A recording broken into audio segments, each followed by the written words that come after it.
እነዚህ ሴቶች የሚኖሩት ወንዶች በሌሉበት ደሴት ላይ ሲሆን እድሜያቸውን በሙሉም አያረጁም አይሞቱም። በሌላ በኩል ወንዶች ደግሞ ወደዚች ደሴት መምጣት የሁል ጊዜም ምኞታቸው ሲሆን እስካሁን ግን ተሳክቶለት በህይወት እዚህ ደሴት ላይ የደረሰ አንድም ወንድ የለም። ምንም እንኳን ይሄንን ቢያውቁም እነዚህ ሁለት ልጆች ደግሞ እዛው ደሴት ለመድረስ ቆርጠው ተነስተዋል። ሚስተር ሶንግ ስለዚህ ደሴት ከሰማ ቆይቷል። እሱም ቢሆን ወደዛው መሄድ ይፈልጋል። በዚህ እድሜው ምን ፈልጎ ነው? አው እሱ እንኳን እንደሌሎቹ ወንዶች ሴቶቹን ፈልጎ ሳይሆን የሚሄደው የማያረጁት የማይሞቱት የሆነ መድኃኒት እየወሰዱ ነው በማለት ያንን መድኃኒት ፍለጋ ነው። ይህ በእንዲህ እንዳለ ዋንግ የተባለ ወጣትም ሚስተር ሶንግ የተናገረውን በሬዲዮን እየሰማ ነው። ሚስተር ሶንግ ያንን ሚስጥራዊ ደሴት ፈልጎ ላገኘ ሰው ሴቶቹ የሚጠቀሙትን መድኃኒትም ላመጣልኝ ሰው በርከት ያለ ገንዘብ እሸልማለሁ በማለት አስነግሯል። በመቀጠልም ዜናው እስከዛሬ ወደዛ ለመሄድ የሞከሩ ሰዎች አንዳቸውም በህይወት እንዳልተረፉ ተናግሯል። እንደሚባለው ከሆነ ያቺ ደሴት ላይ እግሩ የረገጠው ብቸኛ ወንድ ሊ ይባላል። እንደምታውቁት ሊም ቢሆን ተመልሶ አልመጣም። እናም በህይወት ይኑር ይሙት የሚታወቀው ነገር የለም በማለት የሚስተር ዋንግ ማስታወቂያና ዜናው ይቋጫል። በዜናው ላይ ብቸኛ እዛ ደሴት ላይ እግሩ ረግጧል ተብሎ የተነገረለት ሊ የዚሁ ወጣት የዋንግ አባት ነው። ዋንግም አባቱን በዚሁ አጋጣሚ ፈልጎ ለማግኘት ምርጥ አጋጣሚ ስለሚሆንለት ሚስተር ሶንግ ካሰባሰባቸው ሰዎች ጋር አንድ ላይ በመሆን ያንን የድንግሎቹን ደሴት ለመፈለግ ወስኗል። ትዕይንቱ ሲቀየር ዋንግ ወደዛ ቦታ ለመሄድ እንደሱ ፍለጋ የመጣን አንድ ሰው አግኝቷል። ይህም ወጣት ሂያን ዌይ የሚባል ሲሆን ልጁ የመጣበት ዋነኛ ምክንያት የገንዘብ ሽልማቱን ለማግኘት ሲለው፣ ዋንግ ደግሞ በበኩሉ ዋና ዓላማው አባቱን ማግኘት ቢሆንም ስለ አባቱ ምንም ነገር አልተናገረም። ብቻ ቦታውን ለቀው ከመሄዳቸው በፊት ሚስተር ሶንግ በአንድ ሰው አማካኝነት ጂፒኤስ የላከላቸው ሲሆን በዚህ መሳሪያ አማካኝነትም እያንዳንዱ እንቅስቃሴያቸውን የሚከታተል ይሆናል። እንዲህ ባለ ሁኔታም እነ ዋንግ ፍለጋቸውን ጀምረዋል። ታሪኩም ይህንን ተከትሎ 2 ወራትን ወደፊት ይሻገራል።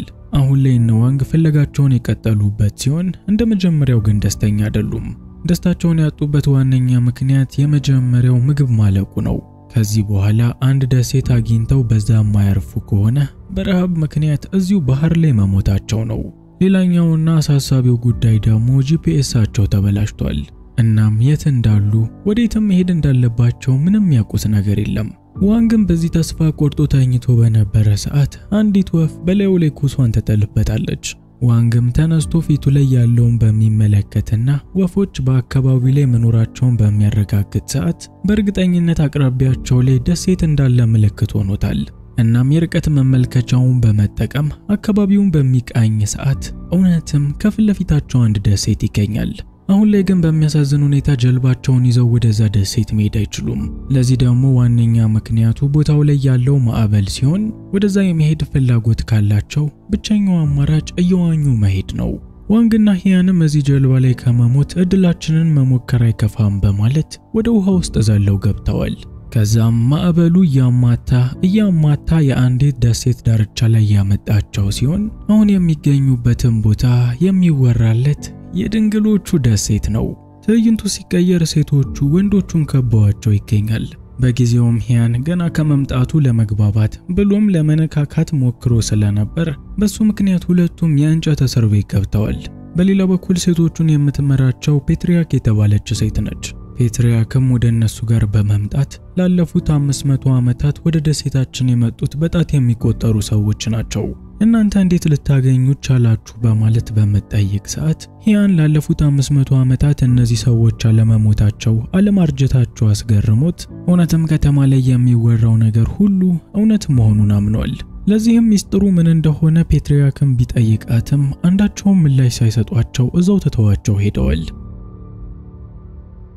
ይበንዲ እንዳለ ዋንግ ከሴቶቹ ደብቆ ቢላ በእጁ ላይ ይዟል።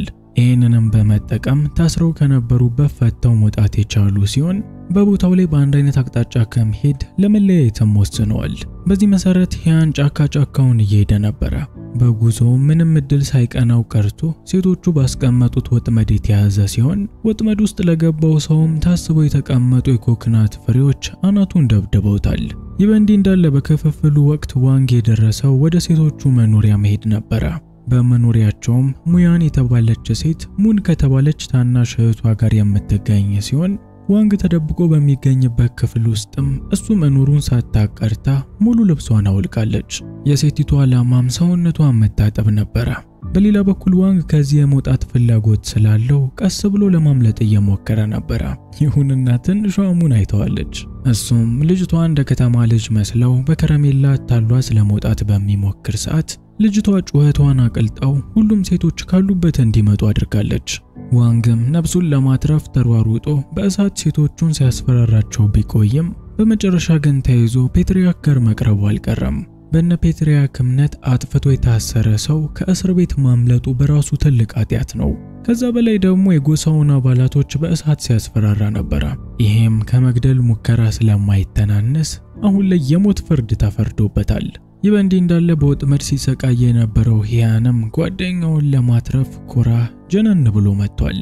ውጭንብሮ የጠፋም እንቅስቃሴ እያሳየ እኔ ከተማ ሳለው ወታደር ነበርኩ፣ ማናችሁንም ግን መጉዳት አልፈልግም እያለ ፕሮፓጋንዳውን በሚነፋ ሰዓት መጨረሻው ግን በሴቶቹ ተጠፍጥፎ እንደ ዋንግ ለፍርድ መቅረብ ሆኗል።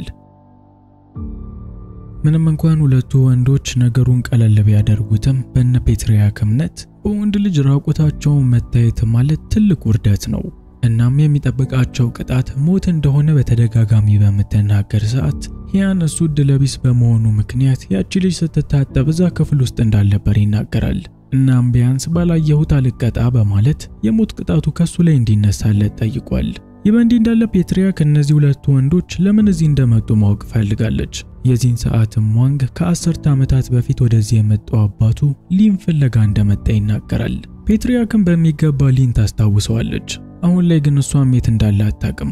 አባትክን እኔም በህይወት እፈልገዋለሁ፣ ሳገኘው ግን እንደምገለው ንገርልኝ በማለት እሷም ቢሆን አባቱን እንደምትፈልገው ትናገራለች። ፔትሪያክና ዋንግ ይህንን በሚነጋገሩ ሰዓት ሂያን የአንዲትንም ሴት እርቃን ባለማየቱ ምክንያት የሞቱ ቅጣት እንዲቀነስለት እየለመነ ነው። ሆኖም ፔትሪያክ ምንም ምህረት ስላላሳየቻቸው ሁለቱም እንዲጠበሱ ትዕዛዝ ሰጥታለች። ትዕይንቱ ሲቀየር ሁለቱ ወንዶች በትልቅ ድስት ውስጥ ተቀምጠዋል። ሴቶቹም ቅመማ ቅመም እየጨመሩባቸው የሚገኝ ሲሆን ዋንግም ከመሞታቸውና ከመጠበሳቸው በፊት እያጸዷቸው እንደሆነ ገብቶታል። ይህ በእንዲህ እንዳለ እርቃኗ የታየባት ሙያን ወደዚሁ ክፍል መጣለች። ያያትንም ዋንግ አንተ ካየኸኝ በኋላ እንደረከስኩ ተሰምቶኛል፣ ይሄ ለኛ ከእርግማን አይተናነስም፣ እንደ ባህላችን ደግሞ እርቃኔን ያየኝን ሰው በመግደል እርግማኑን ከራሴ ላይ ማንሳት አለብኝ በማለት ቢላዋን አውጥታ አንገቱን በመቁረጥ ፋንታ የታሰሩበትን ገመድ የፈታችለት ሲሆን ምንም በማያውቀውም ይሄ ምስኪን ጓደኛ እንዲሞት አልፈልግም በማለት ለሱ ስትል እንዳስመለጠቻቸው ትናገራለች። እድል አይቅናቸው የተባሉ እነዚህ ወንዶች ግን ከዛ ቦታ ማምለጥ ቢችሉም ሴቶቹ ባስቀመጡት በሌላው ጥመድ ውስጥ ገብተው በድጋሚ ተይዘዋል። በዚያን ቀን ማግስት ሴቶቹ ጥብስ ወንድ ለመብላት ጓግተው ያሉ ይመስል ቅመማ ቅመም በየቦታው እየወቀጡ እያዘጋጁ ይገኛል። እሳትም ቢሆን በጥሩ ሁኔታ ተያይዞ ወንዶቹ ሰውነታቸው በቅመም እየታሸ ነው። በዚህ ጊዜ ከጎሳው መሃል አንዲት ሴት ወደ እነሱ በመምጣት ቸንዋ የተባለችው አንዲት ሴት በውሃ ውስጥ እየሰመጠች እንደሆነ ትናገራለች። ሴቶቹም ሰጠመች የተባለችው ልጅ ለመታደግ በሚሯሯጡ ሰዓት ዋንግና ሂያን የእሳቱን ፍም ተጠቅሞ የታሰሩበትን ገመድ የቆረጡት ሲሆን ከዛ ቦታ ላይም በፍጥነት መልቀቅ ችለዋል። እነሱ ያላስተዋሉት ነገር ግን እጃቸውን የፈቱበት ፍም ሴቶቹ ትልቅ ቦታ የሚሰጡትን ሚስጥራዊ ዛፍ እያነደደው እንደሆነ ነው። ይህ በእንዲህ እንዳለ ከሴቶቹ መሃል አንድም ሰው ወደ ውሃ ውስጥ ደፍሮ እየሰጠመች ያለችውን ሴት ሊያድናት አልቻለም።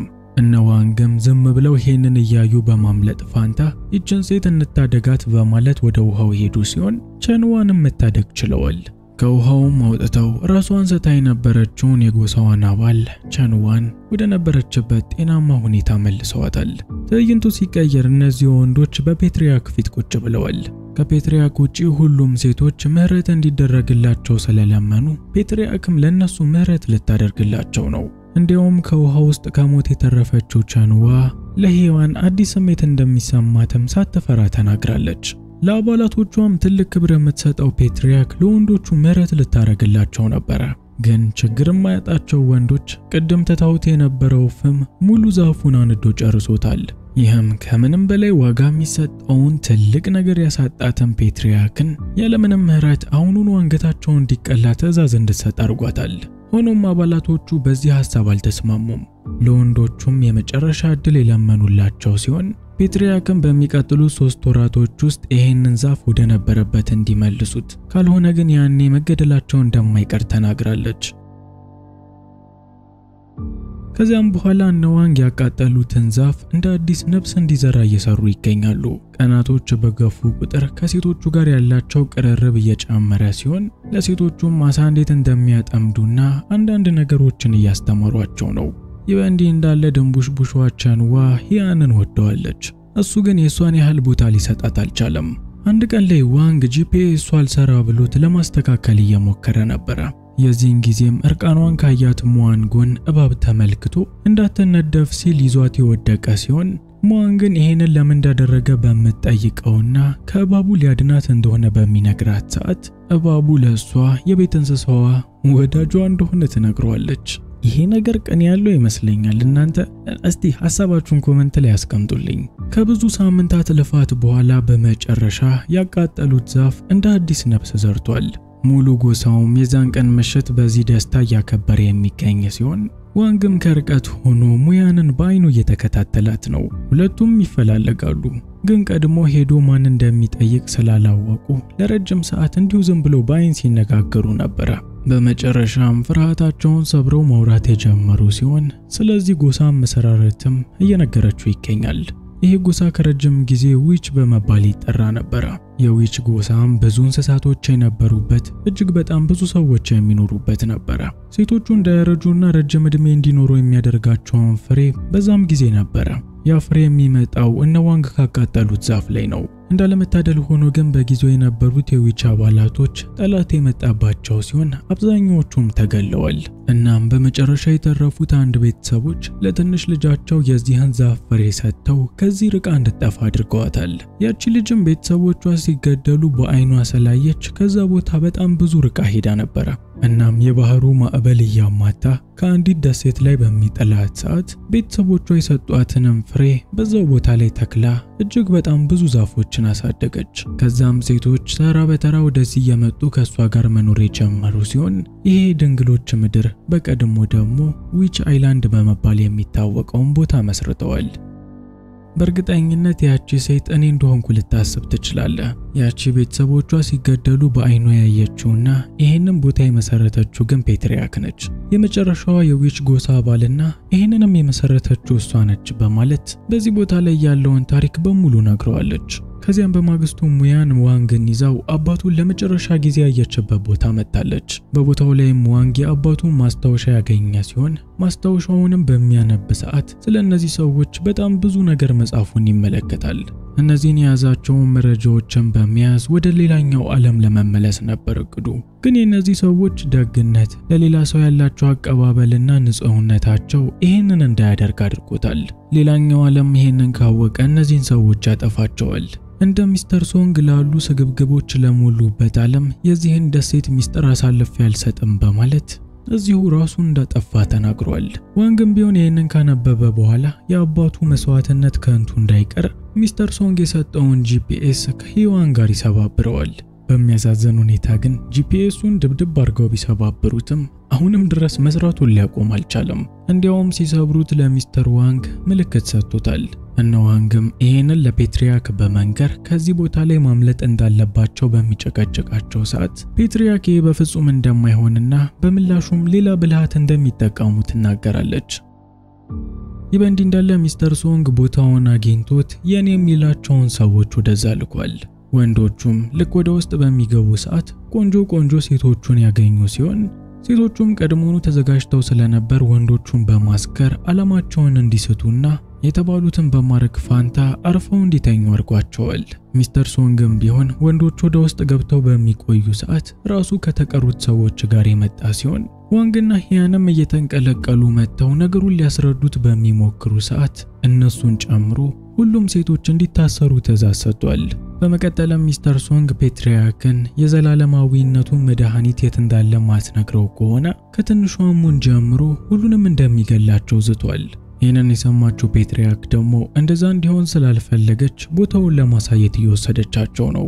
በጉዟቸው መሃል ግን ሴቶቹ ቀድሞውኑ ተነጋግረው ስለነበር የሚስተር ሶንግን ሰዎች ደብድበዋቸዋል። በጊዜው ሚስተር ሶንግ ደግሞ ዋንግን ይዞት ከቦታው ላይ አመልጦ የነበረ ሲሆን በዚህ ቦታ ላይ ያለውን መድኃኒት ማይነግረው ከሆነም በሰውነቱ ላይ ያለውን ፈንጂ ቦምብ እንደሚያፈነዳው እያስፈራራው ነው። ዋንግም ሴቶቹ እስከሚደርሱለት ድረስ ምንም አልተናገረም ነበር። ምንም እንኳን ሴቶቹ ደርሰውለት ከሚስተር ሶንግ ቢያስጥሉትም ሚስተር ሶንግ ግን በሰውነቱ ላይ አጣብቆት የነበረው ፈንጂ ደቂቃውን መቁጠር ጀምሯል። አሁን ላይ ይሄንን ቦታ ድብልቅልቁን የሚያጠፋው ፈንጂ ለመፈንዳት 30 ሰከንድ ብቻ ነው የቀረው። ዋንግ ደግሞ ይሄ ቦታ ላይ ፈንድቶ ሁሉንም ሰው ለመግደል አይፈልግም። እነዚህ የጎሳ አባላቶች መልካም መሆናቸውን ከአባቱ ተረድቷል፣ በራሱም አይን አይቷል። እናም ልክ እሱም እንደ አባቱ ራሱን መስዋዕት በማድረግ የእነዚህን ሰዎች ህይወት ለማስቀጠል የወሰነ ሲሆን ፈንጂውንም ከራሱ ጋር ለማፈንዳት ወደ ውሃ ውስጥ ገብቷል። ሴቶቹም ቢሆኑ ዋንግ አይናቸው እያየ ፊት ለፊታቸው ፈንድቷል። ታሪኩም የተወሰኑ ደቂቃዎችን በጨለማና በጸጥታ ካሳለፈ በኋላ በድጋሚ በሚጀምር ሰዓት ዋንግን ከባህር ዳርቻው ላይ ያሳየናል። እነሱ እንደሚሉት ከሆነ የደሴቱ ጠባቂ በህይወት እንዲተርፍ አድርጎታል ነው የሚሉት። እውነት አይመስልማ? የኔ ልፋት ግን እውነት ነው። ላይክ እና ሰብስክራይብ ማድረጉ እንዳትረሱ።